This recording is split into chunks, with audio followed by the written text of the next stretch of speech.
reaction that quickly happens. The Crypto coming in and making a huge impact for Ascend. Will it be stopped? Will it continue to counter this heavily Watson-picked meta? We'll find out, because somebody's got something to prove here. The rest of the lobby besides Ascend, as we head into Game 6, our final game of Emea. John, Vicky, take it away. Thank you so much, Rain Day. That's right. Game number 6, the last and final game of the Emea competition. Blow it up in the chat right now. Let us know who you want to perform. Is it the Polish boys in Nightmare? They were a bubble team, Vicky, coming into today in the overall standings. They were in 18th place. They have shown up. VZN, the rookie squad of many controller players, will they perform, or will the Kansas City Pioneers showcase that they are still on top? Obviously, the elephant in the room, well, it's the 94-point or pound elephant. It's Ascend. They have dominated so far. 4 out of 5 games won. Can they get a 5th? That's such a flex right there. Can you imagine record-breaking points for their day 2, and then they come in day 5 and do it again, beat their own record, and are looking to get another game under their belt? Well, this is the last game for them to do it. We have to see how things play out, because they could be very comfy. They can sit back and they can try to farm that KP if they want to grief another team, as we go into our final game of the day here in the Apex Legends Global Series Emea region, day 5. That's right. And let us know your thoughts. Every single one of you, obviously in chat, but also on Twitter. I know there was a lot of great discussion to a tweet that I posted about Ascend's dominance. A lot of people saying, well, this is an easier lobby than Group A versus B. That's why Ascend is doing well, or they've been gifted God Spot, or they've earned God Spot. We'd love to hear your thoughts. Tweet out using hashtag ALGS. Tweet at us. We'll read some of your tweets on stream. I'm at Fallout with 2 T's, at Vicky Kitty, or I think Randy almost called you Vicky Kiki, but I'm about Vicky Kiki. That's kind of a nice little alliteration to it. Vicky Kitty, or I guess at this point, Vicky Sicky. You know, you could Vicky Sicky. you can have fun with the different iterations. Love Rain Day for that. Of course, shout out to Rain Day, our host out here. And as we get to take a look at Ascend, it's nice to note they have Beacon over to their left side as they do that, a little bit of that split land to allow a Kashera, rather Lufka, to be able to get that information for the rest of them. They obviously have 2 characters that can scan the beacon. Obviously, in this case, Crypto with the drone doesn't have to overextend to get that information, but in the early game, it's always great for Lufka to get that instead.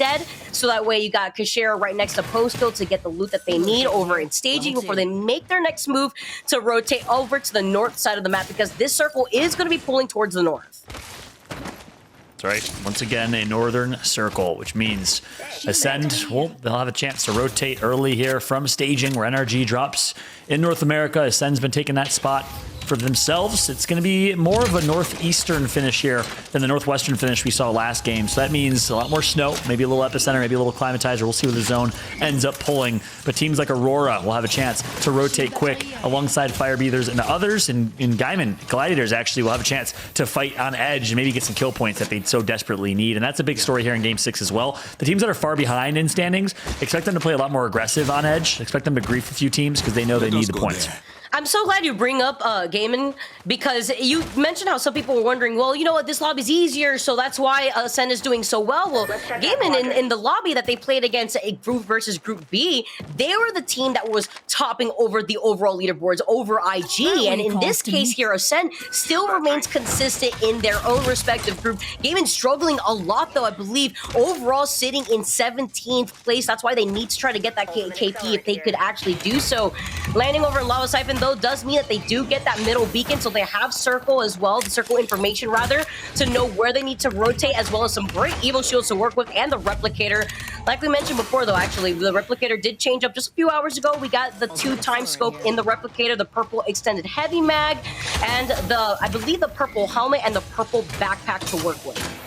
Yeah, that's right. Actually, the day started with double tap trigger. So G7 Scout gets slightly nerfed because obviously that's now a gold item. So it means there's more rare on the map. It was a double tap trigger, and I'm blanking. It was a shotgun bolt that you saw in the replicator when the competition started. So literally halfway through the competition here, the replicator changed quite a bit, and obviously teams will change their play styles up just a little bit as well.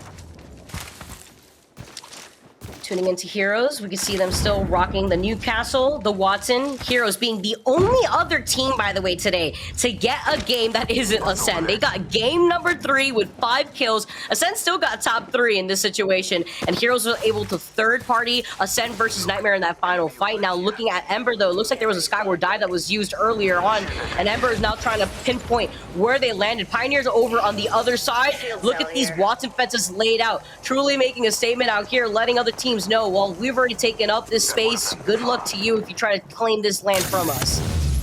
That's right.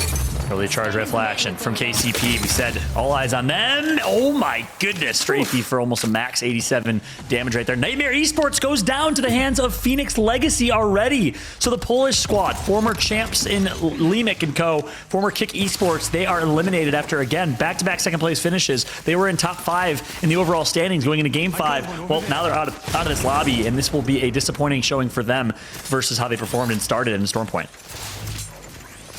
Say final last game here for a lot of these squads to finalize the points that they want here for this day. Pioneers also looking at some of the squads making their rotation into survey. Beamage after beamage with the charge rifle. Max putting in a good amount of damage, boosting up those Evo shields before swapping it out with the rest of his teammates. Yeah, he's saying, give me your shields. I'll just keep doing this. Leveling up Evos left, right, and center. For the charge rifle, well, it's basically free purple Evo shields. As you, of course, it's the only weapon in the game that has hit scan, which means immediately when you shoot it, the bullets travel to your opponent, whereas every other game has bullet drop. Every other weapon has bullet drop, so obviously effective at long range. Everyone's familiar with how your entire screen shakes like you're having an earthquake, much like Nasky a couple weeks ago in Pro League, every time you get shot by a charge rifle overall. And you have Nightmares, Vicky. Yeah, you gotta shake things up a bit. Nightmares out of this lobby here, too, so Pioneers now just overlooking some of the action happening over on the side. They're just still going to be able, I mean, something that's in my nightmares personally, Paul, it's got to be that charge rifle. I'm so tired of it. There's a fight happening on the rooftop right now on Skyhook and Turkish Stars in a lot of trouble. Losing out one of their teammates right now, dropping down. They're going to be able to try to force their way into this building. You see some of the dancing, but you're hiding behind the knockout shield. You can't get that final knock. Only leaving one member left for Turkish Stars. Yeah, it's Draconian last alive. He has fast heal with the shield cell. So one shield cell, 50 health. Aimbot has the same. And a gold knockdown shield. All the gold right now. When you glitter, it shimmers. As Draconian's going to flank wide right. Doesn't get the res off. And Draconian has the advantage as it currently stands, but just barely. But this fight is lasting a little bit too long. Gets him a hunt, finish shot right here as Aimbot is going to be able to get that crack. He's going to fully send it in. I mean, he has the advantage right now. He's going to hold the door. He's going to break it down. You pop one shield cell, but is it going to be enough? I love this. We're feeling fine, but Game Ward lose the trade. Draconian comes in clutch, and Turkish Stars stay alive. You gotta be kidding me. Draconian getting hunted says, don't you dare break down that door. I will make you pay. And again, we've all been there before in Apex. It's a conundrum. Do I break this door and take the 1 second stun where I can't shoot, or do I wait? Well, guess what? A lot of confidence right there for Aimbot. Broke down the door, Draconian made him pay, and wins the 1v1. That is huge. Oh, man, I'd be so mad right there. And you know what also helps right there as well as Draconian was able to pop that one shield cell, and with the gold Evo, you were able to get 2 of those shields bars healed up. So that also allowed Draconian to put himself right back in the fight with a better health advantage. So now they're going to be able to come out of that fight, their hearts pounding in their chest right now, so that way they could see if they could get that banner for their third teammate and see if they could get that res. Yeah. And V2, now still alive, has a chance to continue to prove and show that they are the best team coming from France, as the former Psychop Le Site de France IGL is done. Game Ward was in 14th place going into game 6. That'll be like a 17th or 18th place finish, perhaps, depending on how things shake out. Not the best showing for Game Ward. Another disappointing finish. Well, they're going to have to go massive in days 6 through 9, the last 3 days of Pro League. This is day 5, by the way. I mentioned earlier it was day 6. I was incorrect. This is day 5 of competition. Day 9 is the last day of competition, and then we'll have the regional final, which is basically like another Pro League day. It's a chance to earn Pro League placement points, but only the top 20 teams qualify for the regional final. So top 20 is what everyone's going for. Yeah, and that first place spot, obviously, for that regional final is going to determine who the last squad is going to be making it over to playoffs. So, such a huge day that's going to be. I can't wait to watch that day of Pro League, but we still got so much more LGS action to go through before we get to that point. Pioneers now hanging out on the high ground still. They have not left this spot, and as they should, because they have the information from Nasky being in that crypto drone. They're also negating any sort of rotation from any squads that want to rotate from the northern side of Skyhook through those train tracks. We do see a lot of congestion, usually from some squads that want to exit out of Skyhook to get from the north side of Survey Camp, so that way they can avoid a lot of the altercation that comes from leaving Fragment West. Yep. Strafey still using that charge rifle from a distance. All purple Evo shields now for them. Uchako gets a knock on Maliwan. That's huge. Aurora goes down. we'll see if they can fight back because Maliwan is out of the lobby. Maliwan was playing as Catalyst in Storm Point, now out of this lobby and eliminated. As things are slowing down a little bit, Ember nearby, crypto drones flying and soaring. I'll take a moment. I mentioned earlier, we'll read some of the tweets that are sent. Big shout to Sabriel saying, yeah, I'm a big fan of Pioneer's play style. Much more aggressive like Furia, more fun to watch them. We had FaZe who was talking about this lobby, Group A versus C. Big shout to Isak Wahlberg, who's talking about Ascend's play style, again, being a little bit more boring to watch, but it's been effective. You got to give respect to them. And then big shout to Cheetah, aka Ewan, who's talking about Lufka as the recent pickup, has been engaging all day long on Twitter. So once again, make sure to tweet using hashtag ALGS. I'm at Fallout with 2 T's, at Vicky Kitty. We'd love to hear everyone's thoughts and who you think is going to perform here in game number 6. As things are slowing down for a little bit, we'll take a moment to highlight every single one of y'all. But jumping back to it, Ember, one of our rookie teams here, a young Hong Kong, the entire squad hailing from Denmark, with an opportunity to perform here in game 6. Saw Max Strafe hanging out inside his own little box saying, I'm going to sit pretty here. I'm okay. Hang out in my own box. Aurora in some trouble though. Lost out on Maliwan. Being on the Caustic, we noted before that Aurora loves to run the Caustic, Mad Maggie, and Wraith on World's Edge. Look like they've been in some trouble with the squad hanging out to the high ground of Epicenter, wondering who's on top of them right now, who's sharing this real estate. They are making a lot of noise, and it's going to be Heroes, actually, that are on the high ground. So while you currently see Aurora making some of the noise underneath Epicenter, I'm expecting some squads to start rotating on the outskirts of Epicenter to maybe get involved in this fight. Yep. Give a big shout out to Ranches, the sole Wraith in all of ALGS in competitive Apex. Thermite's going to be ticking for, speaking of Wraith, it's Wrath here on High. You saw Chaco get the knock on Maliwan and elimination earlier. Well, this is how it happened, is with High Ground. Was able to catch Maliwan slipping, and obviously Caustic, one of the bigger bodied team characters in Apex, gets taken out and gets focused.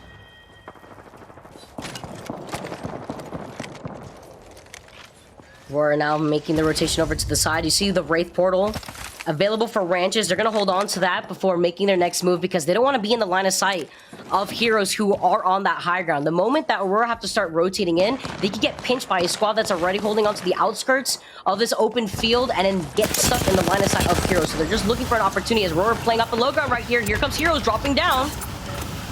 That's right. Heroes finally going to take that 3v2 advantage that they have. And Aurora, if any team can fight a 2v3 with success, Aurora. Heroes trying to say otherwise, though. Here comes the push. Watson fences down. But another team's going to enter the fight. And Uchako goes down early. It's given VZN, a team that's been dominating the last 2 games. They continue right where they left off. VZN moving in from the high ground. They were inside of those buildings that actually overlook Epicenter, so Aurora still playing this as a duo, still having the advantage, playing from the inside of this building, inside of the sniper tower. They're getting pinged by charge rifles, they're getting pinged by G7s. Nowhere is safe. They're hiding behind the pillboxes, and VZN playing this so passively. I like this call from VZN because they don't have the full information. Yes, they have the Seer, but they're not going to use a Seer all outside the circle for a fight like this. They don't want to get ahead of themselves because they want to prioritize their rotation into that next circle. Interceptor right here. Yep. Heroes will get back to full here. Hitting reset, courtesy of Newcastle. Again, one of the most underrated parts of playing Newcastle is his passive, his res. Contact.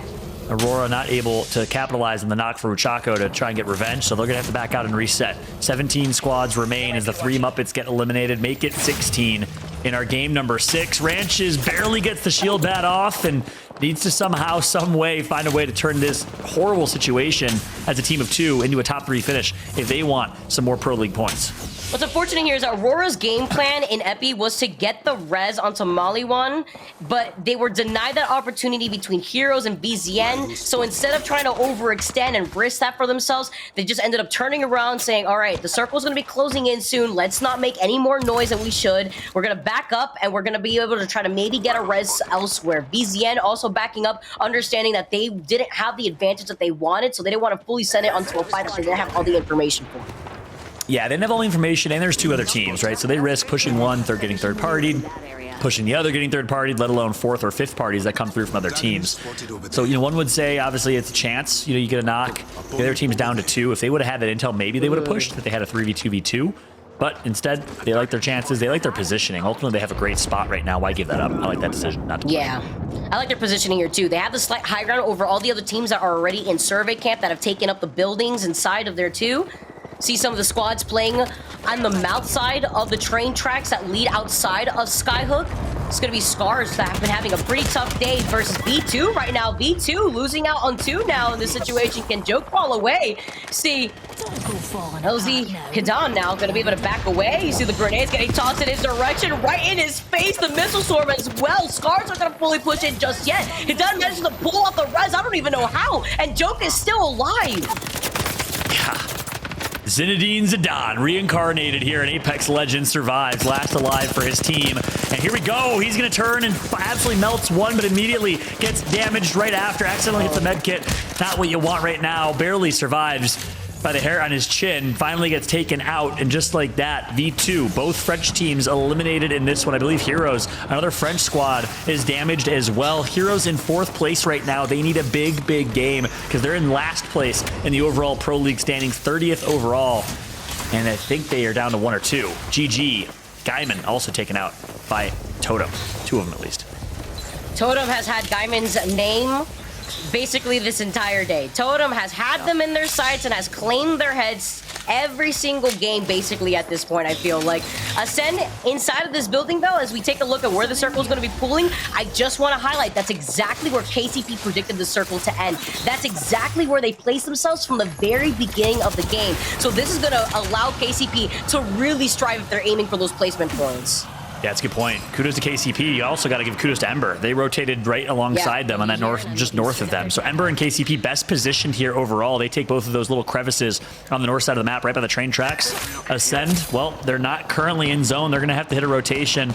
No Valkyrie to do so, I don't believe, on the team comp. Actually, no, sorry, I take that back. They are running Valks. They could hit a rotate with the Valkyrie if they have a chance to, but there's so many teams nearby that'll put them in a tough spot. They have the Cryptos. They'll get the intel from Cashera, much like Nasky on Crypto has the intel from the north side of the map. Also be so risky there too. Where do they go in this next circle? They'll be put in between Ember and KCP if they want to go into the mouth of where that train tracks is. If they want to be on the outskirts here comes the Skyward Dive. Let's find out where BZN's gonna go. Ooh, a team barely sneaks around and takes them out as they ult. VZN will get a rotation. Here comes a couple teams. Air traffic is certainly at a high right now. Guess what? KCP's already there. Ember's already there. One team's going to go, and this team has no idea where to drop. They're literally spinning in circles.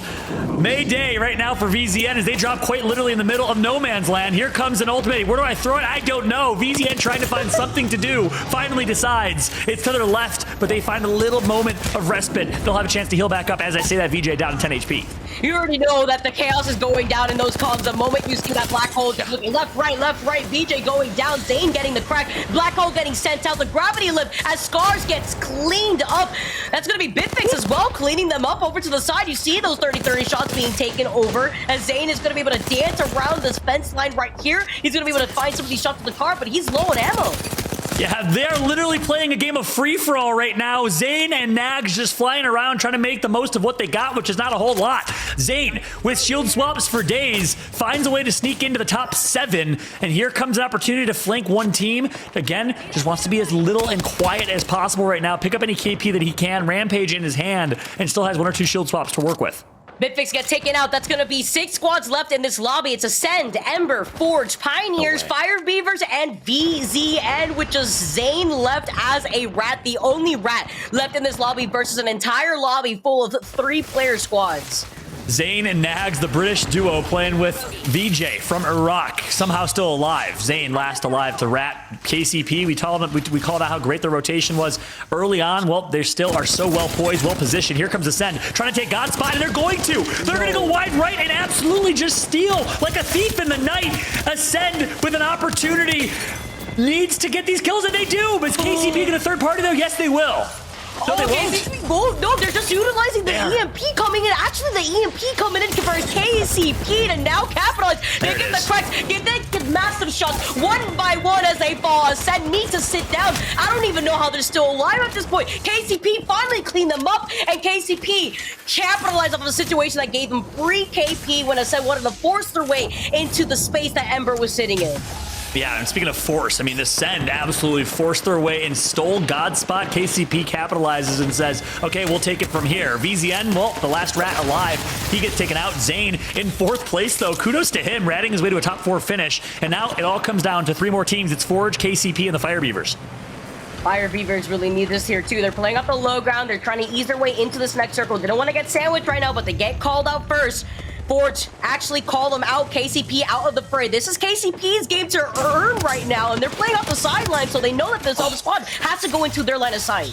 But they're in third place. They got second taken from them, I think, by VZN. So just now, it all comes down to this. VZN takes second, but if KCP can get second or first place, they will take second. It's a race for second place, as Ascend is already guaranteed the win. Jay Savage gets a knock on OJ Rain. He gets taken out. And just like that, KCP will just watch and guarantee themselves a second place finish unless Ro and Jay Savage can do something huge. They already have the advantage right now. The man advantage, the health advantage, KCP just need to capitalize. They're just going to move in, clean up the rest of whatever is left here from Forge. There's only so much you could do before KCP welcome game number 6 as the winners in their open arms, and they take the final game here in our Emea region. And Rain Day asked, who do we need to look out for? Who's going to go big and who's going to perform in Game 6? And I said the Kansas City Pioneers. That is why. They clutch up when it matters the most. Game 6 almost lost 6th